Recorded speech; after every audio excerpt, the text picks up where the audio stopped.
읽어드린 말씀을 가지고 말씀을 믿을 때 주시는 응답이라는 제목으로 은혜를 함께 나누도록 하겠습니다. 하나님께서는 말씀을 믿을 때 그 말씀 믿는 자를 통해서 역사하시는 줄을 믿습니다. 그 하나님의 역사가 응답인 줄 믿습니다.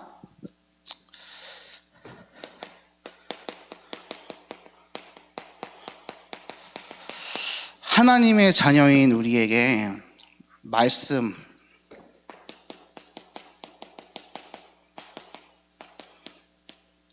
복음을 주셨습니다.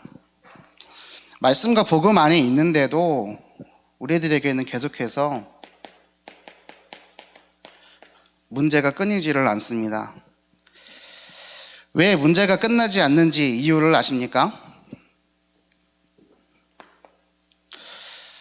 말씀과 복음 안에 있는데도 문제가 끝나지 않는 첫 번째 이유,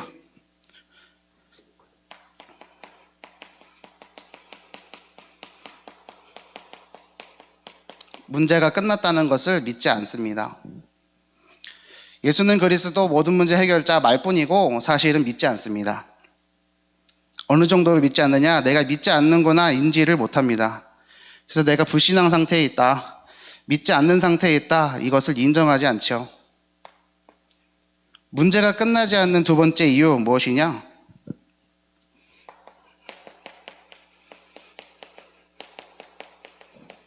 문제를 문제라고 믿고 있기 때문입니다. 왜 믿지 않을까? 왜 믿고 있을까? 왜 문제가 끝났다는 것을 믿지 못할까? 또 문제는 문제라는 것을 왜 믿고 있을까? 이것 때문에 우리의 삶 속에는 계속해서 문제가 끊이질 않습니다. 내가 그렇다는 것을 인지하지 못하고 인정하지 못하는 상태, 믿음 없는 상태. 그 믿음 없는 상태를 보고 교회에 다니느냐 안 다니느냐를 떠나서 불신자라고 얘기합니다. 그래서 신자임에도 불구하고 이 불신자의 상태 속에 살아가는 사람들은 불신자 상태 6가지 속에서 살다가 고통당하고 있습니다. 왜 믿지 않고 왜 믿고 있느냐? 오늘 이 믿음에 대해서 말씀을 믿을 때 주시는 응답이기 때문에 우리의 믿음에 대해서 점검하고 하나님이 주시는 은혜가 회복되어지는, 또 다시 한번 우리 삶 속에 하나님의 약속의 말씀이 성취되는 응답이 있기를 바랍니다. 믿을 때 행동이 바뀝니다. 행동이 바뀌면 삶이 바뀝니다. 생활이 바뀌죠. 그래서 믿을 때 생활이 바뀝니다. 이 생활은 어떤 생활이냐? 교회 안에서의 생활, 또한 사회생활, 모든 것을 포함하는 거죠. 여기 안에는 직장도 포함되는 것이요, 학교 생활도 포함됩니다. 삶이 바뀌고 그러므로 인생이 바뀝니다. 믿음이 바뀌면 인생이 바뀝니다. 이것을 우리는 너무나 잘 알고 있습니다. 그렇다면 이 믿음은 어떻게 생기는 것이냐? 로마서 10장 17절에 전도자 바울이 이렇게 얘기합니다. 믿음은 들음에서 생기고 들음은 그리스도를 전하는 말씀에서 비롯된다. 믿음은 다른 것이 아니라 그리스도를 전하는 말씀이 뭡니까? 복음입니다. 이 복음을 들을 때에만 믿음이 생깁니다. 그 그리스도를 전하는 복음의 말씀을 들을 때 믿음이 생기고, 그 믿음은 우리의 행동을 바꾸고 우리의 삶을 바꾸고 우리의 인생을 바꾸는 것입니다. 믿음은 복음을 듣는 데서부터 시작된다. 우리가 복음을 듣는 곳이 어디입니까? 교회입니다. 누구에게서 듣습니까? 전도자에게서 듣습니다. 또 예수 그리스도를 영접한 하나님의 자녀에게서 듣습니다. 복음을 듣는 데서부터 믿음이 시작되는데 문제는 뭐냐? 복음을 듣지 않습니다. 무엇이 복음입니까? 예수는 그리스도 모든 문제 해결자. 끝났는데 안 듣습니다. 그래서 안 믿습니다. 그래서 문제는 끝나지 않습니다. 문제가 문제 아닌데 문제라고 믿습니다. 세상의 말이죠. 돈 없는 거 문제야. 결혼 못한 거 문제야. 너 어떻게 할래? 이제 나이가 조금 차니까 명절 때나 어디 뭐 저희 할머니가 이제 87세, 88세 되시는데 저 만날 때마다 언제 장가 갈래? 라고 물어보십니다.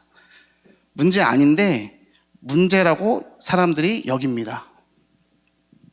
현실 감각이 없다고 얘기하죠.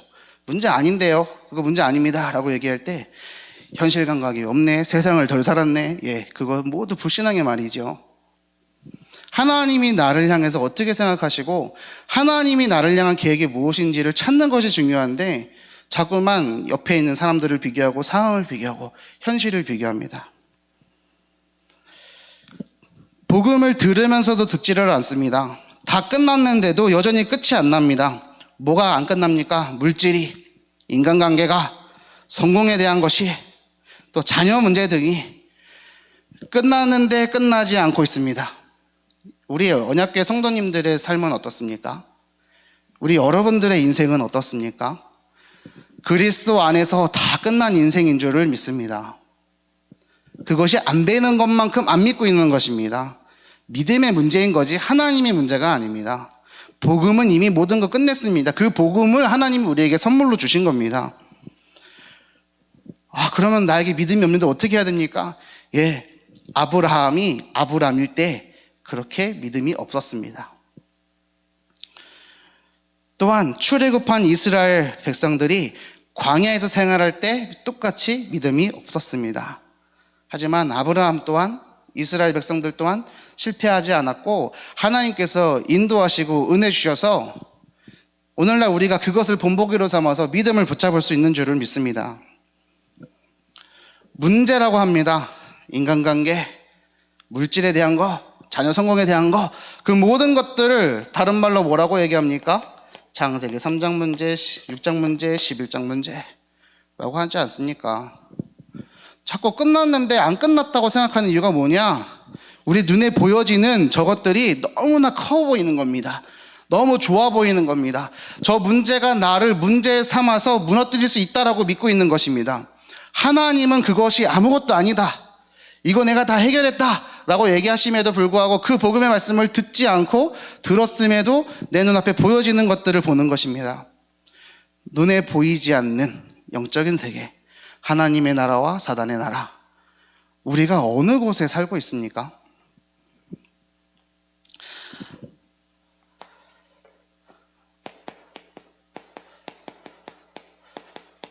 하나님을 믿는다 라고 얘기합니다.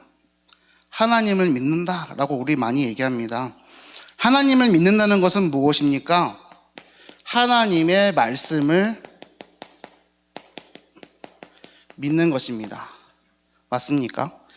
하나님을 믿는 것은 하나님의 말씀을 믿는 겁니다. 하나님의 말씀으로 이 세상이 창조되었다고 창세기에 기록이 되어 있습니다. 예수님이 그리스도로 오셔서 모든 문제 해결하셨다는 것이 성경에 기록되어 있습니다. 하나님을 믿는다는 것은 하나님의 말씀을 믿는다는 겁니다. 하나님의 말씀을 믿는다는 건 뭐냐?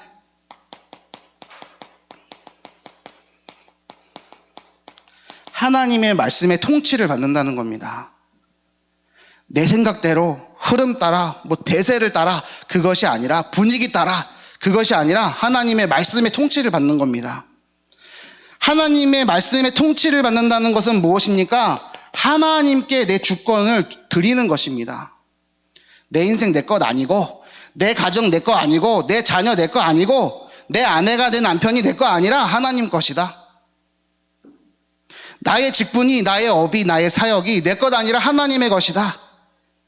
그것을 고백할 수 있는 사람은 하나님의 말씀의 통치를 인정하는 것이고 하나님의 통치를 인정하는 사람은 하나님의 말씀을 믿는 것이요 그것은 하나님을 믿는 것입니다. 하나님께 주권을 드렸다.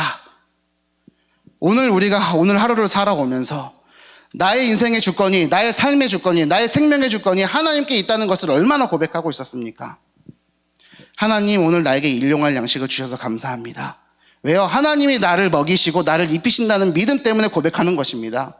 그거 믿지 않으면 그냥 고백하는 연불에 든 거랑 똑같은 겁니다. 하나님이 오늘 나에게 생명을 주셨습니다. 그래서 자기 전에 기도합니다. 하나님 나의 생명을 맡기오니 나를 받아 주옵소서. 왜요? 저희 어머니가 주무시다 돌아가셨습니다. 내일 일을 알 수가 없습니다.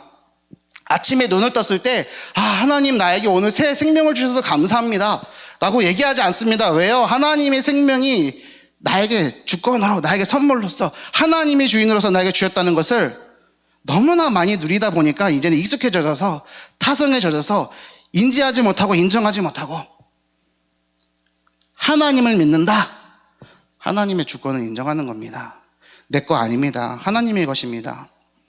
그럼 이 주권을 가지신 하나님의 주권으로서 하나님께서 오늘도 이루고 가시는 일은 무엇이냐? 그리스도 세계복음화인 줄 믿습니다. 이 그리스도는 구원의 역사요, 이 구원의 역사를 통해서 하나님은 오늘도 세계복음화를 이루어가고 계십니다. 그래서 하나님의 이 주권의 목적, 방향 뭐냐? 그리스도 세계복음화. 하나님께서 우리에게 구원을 선물로 주신 겁니다. 내가 믿어서, 내가 예수 믿어서, 내가 잘 전해서, 내가 잘 들어서, 구원의 주체가 내가 아니라 그 믿을 수 있는 은혜를 하나님이 주신 겁니다. 구원의 시작이, 구원의 출발이 사람이 아닙니다. 하나님이십니다. 은혜로서 주셨습니다. 그래서 그 구원의 은혜로서 하나님이 이뤄가시는 세계복음의 은혜도 하나님이 선물로 주신 겁니다. 누구를 통해서요? 예수님이 그리스도인 것을 고백하는 사람으로부터요. 그래서 구원받은 것도 은혜요, 세계복음화의 축복 속에 쓰임받는 것도 하나님의 은혜인 줄을 믿습니다. 우리의 시작이 그리스도요, 우리의 끝이 세계복음화입니다. 이 모든 것이 하나님의 은혜인 줄을 믿습니다. 믿는 자의 삶이 하나님의 주권을 인정하는 삶이기 때문에 하나님의 목적인 그리스도와 세계복음화를 위해서 살아가는 것이 믿는 자의 모습인 것입니다.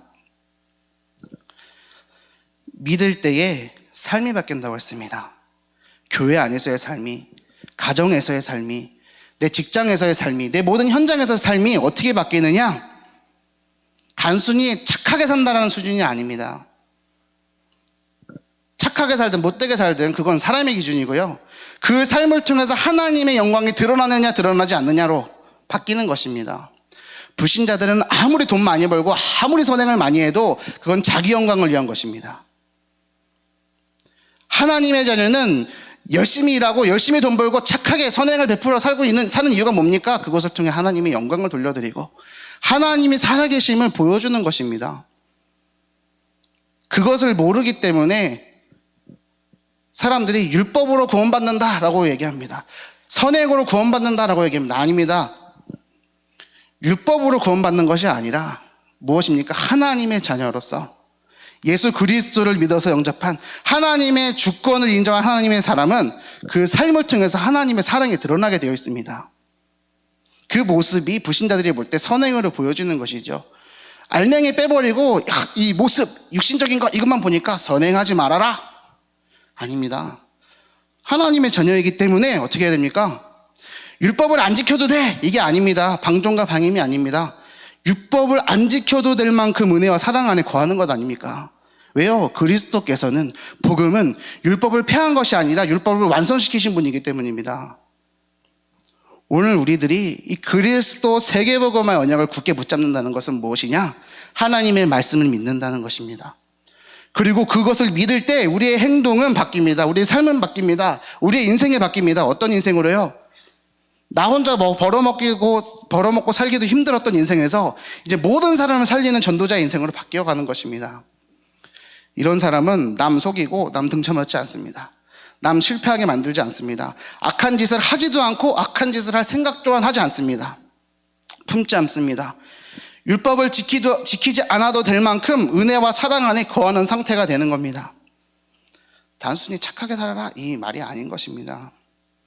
오늘 우리의 삶 속에서 우리가 이 그리스도를 믿음으로 우리의 모든 삶이, 교회 안에서, 인간관계 안에서, 모든 직장과 나의 업을 대하는 데 있어서, 학생들은 그 공부하는 그 학교 현장 가운데서, 학업의 현장 가운데서 하나님의 영광을 드러내는 축복이 있으시기를 바랍니다.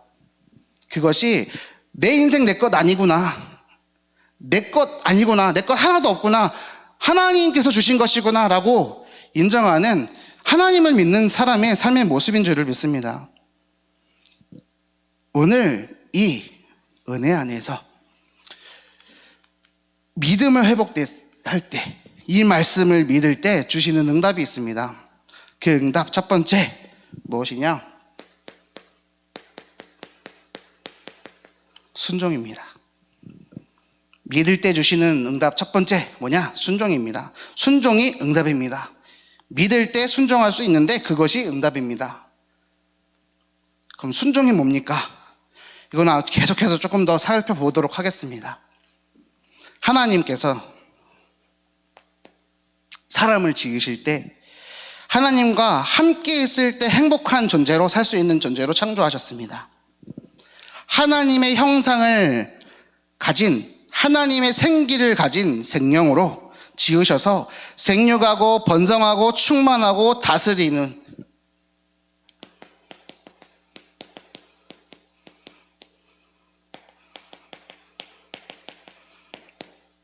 이 응답을 가진 자로 하나님이 부르셨습니다. 하나님께서 위임해 주신 것이 그죠? 생육, 번성, 다스림, 충만. 이랬던 존재인 사람이 사단에게 속아서 하나님의 말씀과 하나님과의 약속을 불순종하고 깨어짐으로 죄를 짓고 재앙과 저주 속에서 하나님을 떠나서 살며 고통 속에서 살다가 지옥 가는 존재가 되었습니다. 실패한 인생이 되었습니다. 전적 타락이라고도 얘기합니다. 이것이 타락입니다.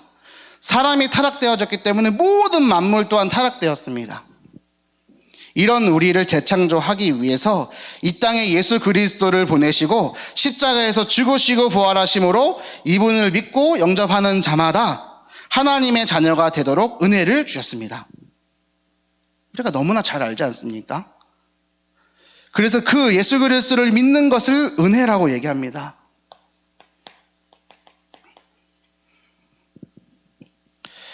여기서 우리가 믿고 영접한다고 했을 때 이 믿는 행위의 주체가 사람이 아니라 하나님이신 겁니다. 내가 잘나서 똑똑해서 믿는 것 아니라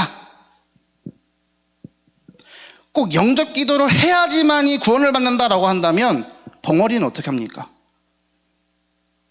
말을 잘 못 알아듣는 사람은 어떻게 합니까? 그거는 못하는 것 아닙니까? 영접 기도 행위가 중요한 것이 아닙니다. 뭐요? 그 믿을 수 있는 믿음을 하나님이 선물로 주신 겁니다. 사람이 그것을 값으로 지불할 수 없을 만큼 크고 너무나 비싼 것이기 때문에 하나님이 공짜로 주셨습니다. 왜요? 값을 지불하라 하라면 지불할 수 있는 존재가 이 땅에 한 명도 없기 때문에 하나님이 공짜로 주신 것 아닙니까? 그래서 은혜는 하나님이 주신 선물입니다. 구원은 선물이요 은혜입니다. 그런데 너무나 이게 선물로서 다가오다 보니까 그냥 내가 믿는 행위가 내가 되어져서 주체가 내가 되어져서 하나님을 믿는다고 하면서도 나의 주권이 하나님께 있지 않고 나에게 있는 것입니다. 내 인생의 성공이 물질에 있는 것이라고 생각하는 겁니다. 내 인생의 성공이 내가 어디에 줄을 잘 대야지 라고 하는 겁니다. 왜요? 나의 주권이 하나님께 있지 않기 때문에. 예수 그리스도를 믿는 행위로서 구원 얻는 것이 아니라 예수가 그리스도임을 듣고 믿어 영접할 수 있도록 하나님이 은혜를 내려주셨다. 구원은 은혜요. 은혜의 수단이 믿음인 것입니다. 그래서 믿는다는 것은 하나님께 주권을 돌려드린다는 것이기 때문에 진정으로 믿을 때에만 뭐 할 수 있느냐? 순종할 수 있습니다. 누구에게요? 하나님에게요. 하나님이 뭐 하라고 하십니까? 그리스도를 전하고 세계복음화 해라. 다른 거 하라고 하신 것 없습니다. 그렇죠? 우리의 모든 삶을 통해서 하나님의 영광을 드러내도록 예수가 그리스도임을 드러내도록 하나님이 말씀하셨습니다. 그것을 진정으로 믿을 때 주시는 응답 첫 번째 뭐냐? 순종입니다.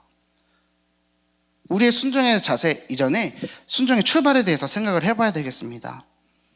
진정으로 믿을 때에만 순종할 수 있다. 그래서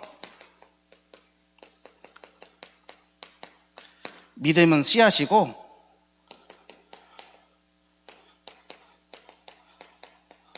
순종은 열매인 것입니다. 그렇기 때문에 이 순종이라는 열매로서 무엇이 심겨졌는가를 알 수 있습니다. 나에게 복음이 심겨졌냐? 아니면 세상의 것이 심겨졌냐?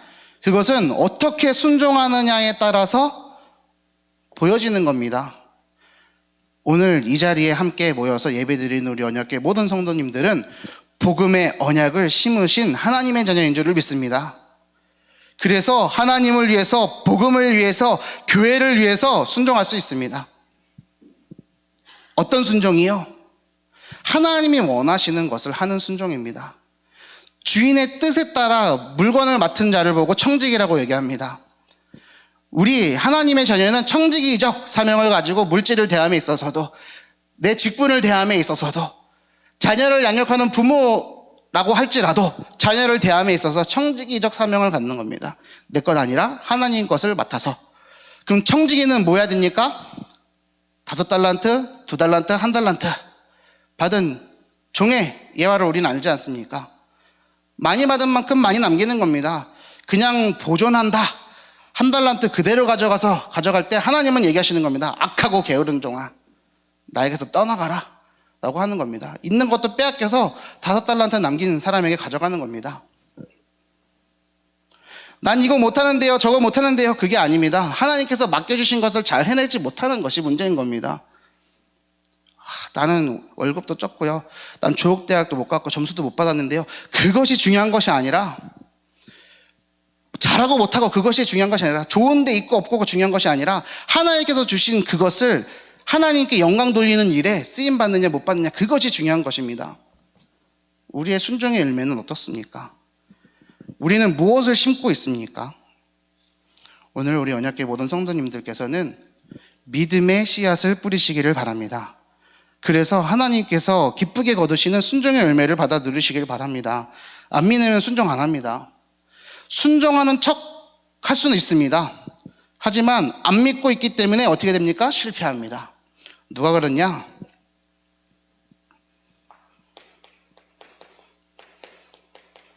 아브라함이 그랬습니다. 창세기 13장에서 그 모습을 살펴볼 수가 있습니다. 창세기 12장에서 하나님께서 아브라함을 부르십니다. 갈대아 우르 지방, 갈대아에서 아버지 데라가 우상 만드는 일을 하고 있습니다. 근데 그 아브라함을 하나님께서 부르시면서 12장 1절에 3절에 여호와께서 아브라함에게 이르시되 너는 너의 고향과 친척과 아버지의 집을 떠나 내가 내게 보여줄 땅으로 가라. 내가 너로 큰 민족을 이루고 내게 복을 주어 내 이름을 창대하게 하리니 너는 복이 될지라. 너를 축복하는 자에게는 내가 복을 내리고 너를 저주하는 자에게는 내가 저주하리니 땅의 모든 족속이 너로 말미암아 복을 얻을 것이라 하신지라. 아브라함을 하나님이 부르셨습니다. 본토 친척 아버지의 집은 떠났는데 누굴 데려가느냐? 조카 롯을 데려갑니다. 아니 뭐 롯 조카 데려가면 좋지 않습니까? 라고 할 수 있는데 본토 친척 아버지의 집을 떠나라고 했습니다. 몇 세예요? 75세예요. 75세는 그것을 떠날 수 없는 나이입니다. 근데 떠났습니다. 떠났는데 누굴 데려갔느냐? 조카 롯을 데리고 갑니다. 왜요? 내가 너로 큰 민족을 이루겠다 했습니다. 근데 75세가 되도록 아내 사례가 임신하지 못함으로 자녀가 없습니다. 목축시대입니다. 떠나가야 됩니다. 자녀 대신으로 롯을 데려갑니다. 불신앙, 불순종, 하나님의 말씀대로 하지 않습니다. 근데 그것은 이거 괜찮은 것 아닙니까? 이거 당연히 해야 되는 것 아니에요? 라는 모습으로 다가옵니다. 그랬을 때 우리는 어떤 선택을 하느냐? 본토 친척 아버지의 집은 떠나지만 불신앙은 떠나지 않는 겁니다.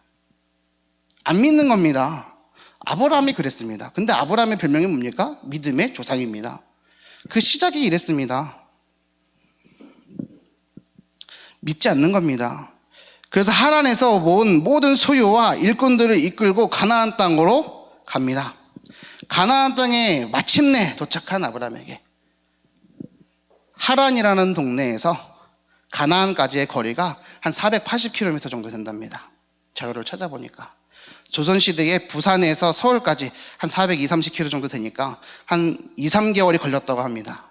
그 하란에서 가나안까지 걸어갔던 모든 재산들 모은 거 가지고 걸어갔던 아브라함은 몇 개월 갔을까요? 더 척박한 환경이지 않습니까? 수개월은 갔을 겁니다.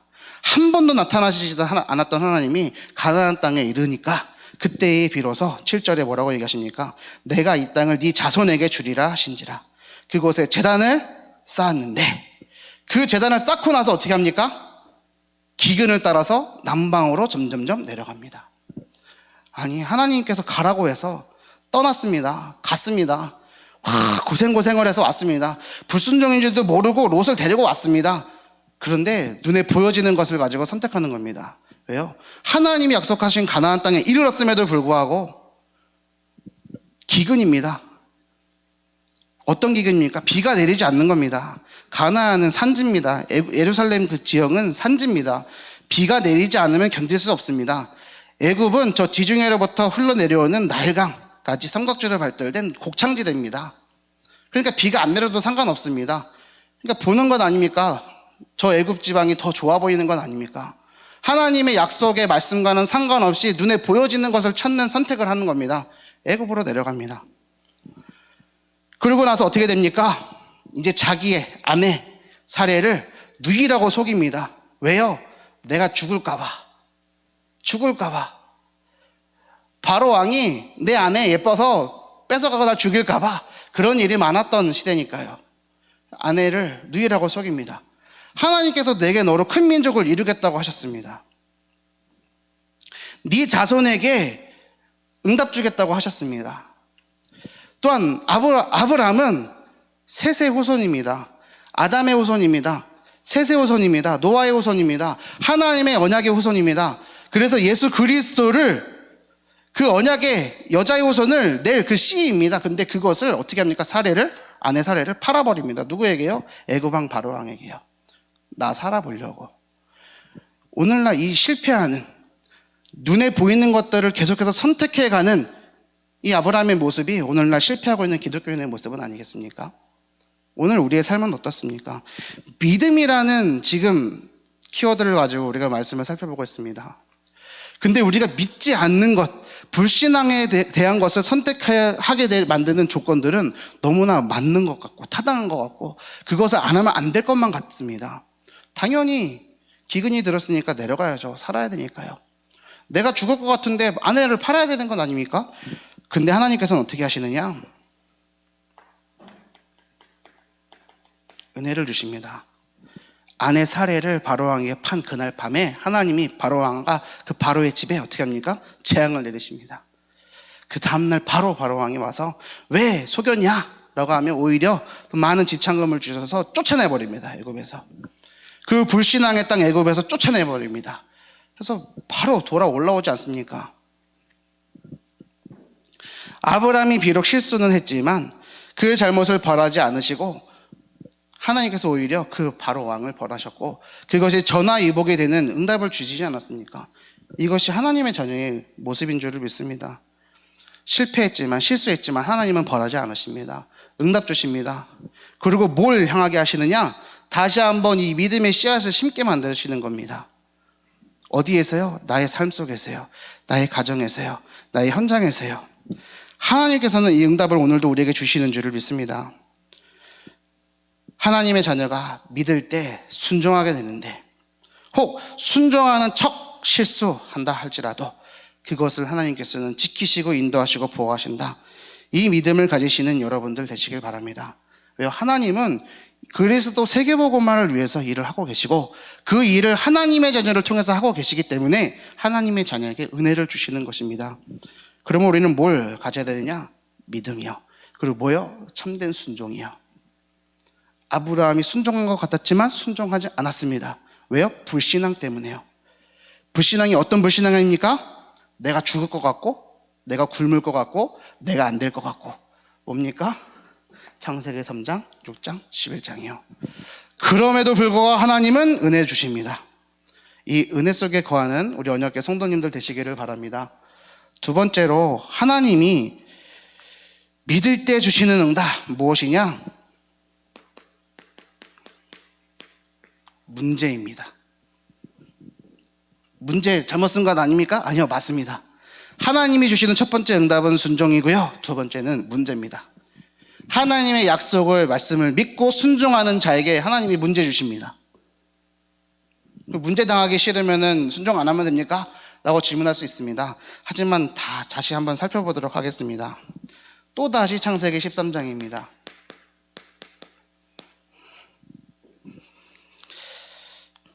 애굽에서의 일로 인해서 가축과 은과 금이 풍부해진 아브라함이 다시 가나안 땅으로 올라왔습니다. 그리고 베델에 이르러서 처음 제단 쌓은 곳에 갔습니다. 처음 제단 쌓은 곳, 기근을 피해서 도망갔던 그곳입니다. 하나님이 내가 너에게, 네 자손에게 이 땅을 주겠다라고 하셨던 그 가나안 땅입니다. 베델과 아이 사이에 있는 곳입니다. 그곳에 이르렀습니다. 다시 하나님의 말씀에 순종해서 가나안으로 올라간, 제자리로 돌아온, 그래서 제단을 쌓고 여호와 이름을 부르는 아브라함에게 문제가 생겼습니다. 어떤 문제요? 근데 그 문제가 응답입니다.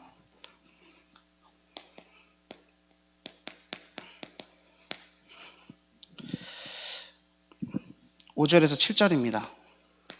어떤 문제냐?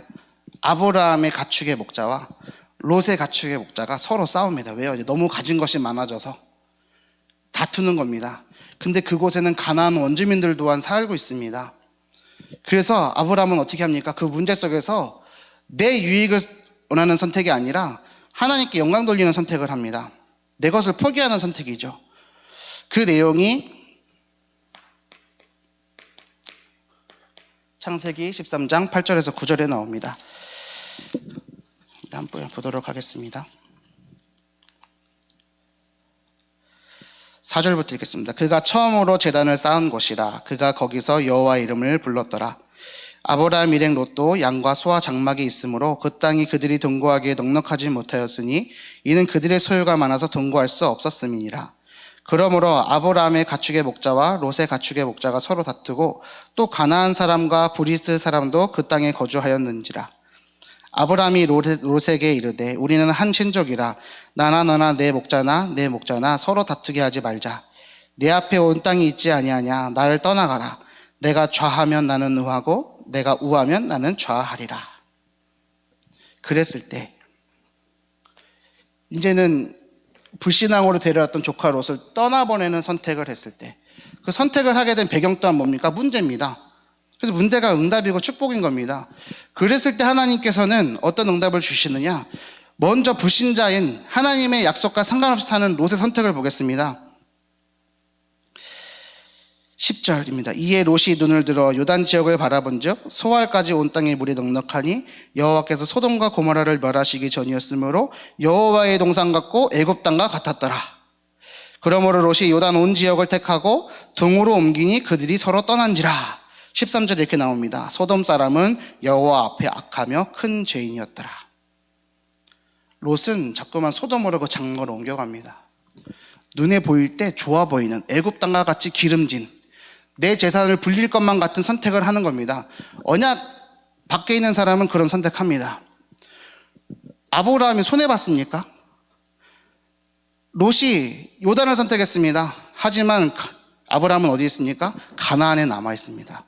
하나님은 어디를 가라고 하셨습니까? 가나안에 가라고 하셨습니다. 우리가 흔히 살아가 불신자들과의 경쟁 속에서 하나님의 말씀 따라 순종하고 선택할 때 손해보는 것 같은 선택이 있을 수 있습니다. 하지만 그것은 하나님의 말씀에 순종하는 선택이라고 한다면 그것은 하나님의 언약과 관계 있는 선택인 겁니다. 절대로 손해가 아닙니다. 이 조카 롯이 이 소돔을 선택한 결과 바로 창세기 14장에 어떤 일이 일어납니까? 네 왕과 다섯 왕이 싸울 때 포로로 잡혀갑니다. 무너지는 응답이 일어납니다. 하나님의 자녀는 그 상태에 있는 불신자 또한 건져내는 은혜와 축복 속에 있지 않습니까? 아브라함 인생을 보면서 우리들은 이 믿음에 대해서 문제를 대함에 있어서 또 하나님이 문제를 통해서 주시는 그 믿음의 열매들을 확인할 수 있게 됩니다. 다시 말씀에 순종해서 하나님 앞에 섰는데 약속의 땅에 다시 섰는데 순종했는데 문제가 찾아올 수도 있습니다. 하지만 그것은 문제 아닙니다. 하나님께서 무엇을 하게 하시는 것이느냐? 이 불신앙을 떠나도록 하시는 은혜요 축복인 줄 믿습니다. 그랬을 때 하나님께서 어떤 응답 주십니까? 10절과 11절입니다.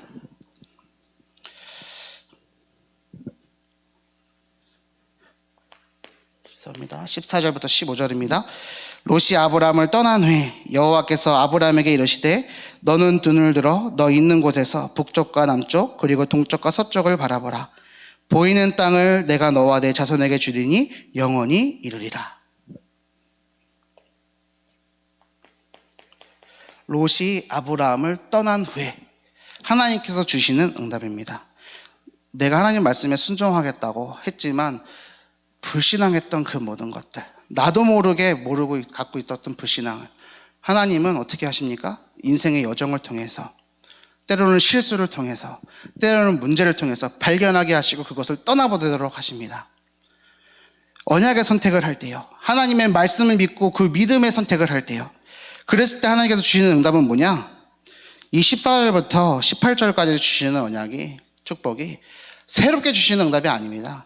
창세기 12장 1절 3절에 하나님이 아브라함을 처음 불렀을 때 주시는 첫 언약인 것입니다. 오늘 우리의 삶 속에서 이런 믿음의 선택, 하나님께 쓰임받는 선택, 나의 불신자처럼 나의 이익을 따라가는 선택, 세상 것을 따라가는 선택, 그것이 아니라 하나님의 언약과 상관 있는 선택, 하나님이 가라고 하신 그 가나안 뭡니까? 지금으로 말하면 그리스도 세계복음화입니다. 가나안 땅은 메시아가 올 땅이요, 여자의 후손이 올 땅입니다. 그 가나안 땅은 무슨 땅입니까? 세계복음화의 땅입니다. 오늘 하나님께서 오늘 우리에게 가나안을 선택하게 하십니다. 그리스도 세계복음화. 무엇을 통해서요? 우리의 강단 말씀을 통해서요. 우리의 모든 삶을 통해서 하나님은 그리스도 세계복음을 이루기를 원하십니다. 그것을 위해서 선택할 때 손해보는 것 같지만 손해 아니다. 실패하는 것 같지만 그거 실패 아니다. 무엇을 붙잡으면 되느냐? 하나님은 말씀을 붙잡으면 된다. 그랬을 때 하나님은 이 순종과 문제, 그리고 다음으로 주시는 응답이 뭐냐?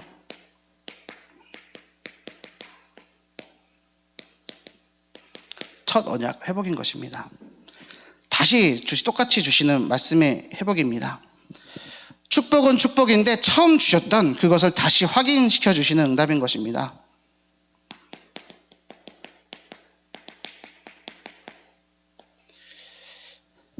오늘 우리가 하나님께서 우리에게 처음부터 주셨던 언약, 뭐요? 그리스도. 그리고 우리가 앞으로 인생 끝까지 가져가야 될 언약, 뭐요? 세계복음화요. 이 언약을 회복하시는 여러분들 되길 바랍니다. 눈에 보여지는 것들 때문에 속아져서 창세기 3장, 6장, 11장 가운데 호호적 거리며 살면서 불신자같이 고통당하는 삶, 이제 아니라 어떻게 해요? 모든 문제가 끝났다는 것을 믿고 그 문제 속에 있는 사람들을 건져내는 하나님의 사람으로 증인으로 세워지는 겁니다. 문제는 문제 아니구나. 그래서 사람들은 실패라고 얘기하고 문제라고 얘기하지만 그것이 아님을 무엇을 가지고 설명하는 겁니까? 응답을 가지고, 열매를 가지고, 이 응답을 가져 승리하는 여러분들 되시기를 바랍니다. 롯이 아브라함을 떠난 후에 다시 회복되었던 가나안의 응답, 이것이 오늘날 우리에게 주시는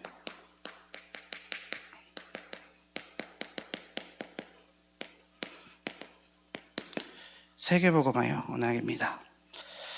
하나님의 자녀의 처음과 끝은 그리스도요, 세계복음화임을 믿습니다. 우리의 처음은 그리스도요, 끝은 세계복음화입니다. 구원도 은혜 속에서 받았듯이 이 사명 또한 은혜 속에서 받은 줄 믿습니다. 그래서 세계복음화는 우리가 하는 게 아니라 하나님이 우리를 쓰시는 것이고, 그 쓰임 속에 있는 사람의 모습은 뭐로 나타나느냐? 다시 한번 말씀드립니다. 순종으로 나타납니다. 이 말씀에 쓰임받는 사람의 모습이 순종으로 해요. 무엇을 향한 순종이요? 그리스도 세계복음화를 향한 순종이요. 그래서 그 속에 있는 사람의 상태가, 영적 상태가 하나님께 축복받는 영적 상태인 것입니다. 이 순종과 믿음을 고백하는 우리 언약교회 성도님들 되시길 바라고, 그래서 이 믿는 도리를 굳게 잡고 예수 그리스도의 구별하심을 따라서 때를 따라주시는 돕는 은혜 속에서 은혜의 보좌 앞에 담대히 나가는 축복을 누려야 될 줄로 믿습니다. 오늘 우리가 읽었던 히브리서 4장 14절에 16절의 말씀은 이 하나님의 언약의 말씀을 붙잡고 문제 가득한 세상을 살아가지만 하나님께 주시는 그 약속의 말씀을 믿고 순종하길 원하고, 문제 속에서 전화위복의 응답을 누리며 하나님께서 다시 한번 회복시키시는 이 첫 언약, 예전에 나에게 주셨던 언약, 그것을 회복된 사람들이 누리는 신앙 고백인 것입니다. 때를 따라 돕는 은혜. 우리의 모든 아픔과 어려움을 동정하시는 대제사장. 그래서 우리는 은혜의 보좌 앞에 담대히 나아가기만 하면 어떻게 됩니까? 그리스도 세계복음화의 증인이 되는 줄을 믿습니다. 이 은혜 속에 오늘 우리들이 초청되었습니다. 하나님이 우리를 세계복음화의 증인으로 전도자로 사용하시겠답니다. 왜요? 언약 전하는 교회 만나게 하셨고 오직 복음만 전하는 담임 목사님, 교육자들을 만나게 하셨습니다. 우리 언약교회 주위를 둘러보면 진짜로 이 복음을 가진 중직자들과의 만남의 축복 속에 있는 줄을 믿습니다. 그래서 우리는 오늘 뭐 하면 됩니까? 말씀의 흐름 따라서. 다른 것 하는 것 아니라 내가 실패해도 괜찮고 연약해도 괜찮고 안 돼도 괜찮고 왜요? 하나님은 지키시니까. 뭐만 붙잡으면 됩니까? 그리스도 세계복음화. 언약만 굳건히 붙잡고 있다면 하나님께서는 말씀을 믿을 때 주시는 응답을 가지고 우리 모두를 세계복음화의 주역으로 증인으로 세우실 줄을 믿습니다. 이 축복을 가지고 현장에서 승리하시는 현장 전도제자 되시기를 우리 주 예수 그리스도 이름으로 축원드립니다. 우리 기도하겠습니다. 살아계신 하나님 아버지 감사합니다. 말씀을 믿을 때 주시는 응답 붙잡고 하나님 현장을 살려내는 하나님의 자녀로 예수 그리스도의 증인으로 승리하도록 인도하여 주시옵소서. 감사드리며 우리를 구원하신 예수 그리스도 이름으로 기도 올려옵나이다. 아멘.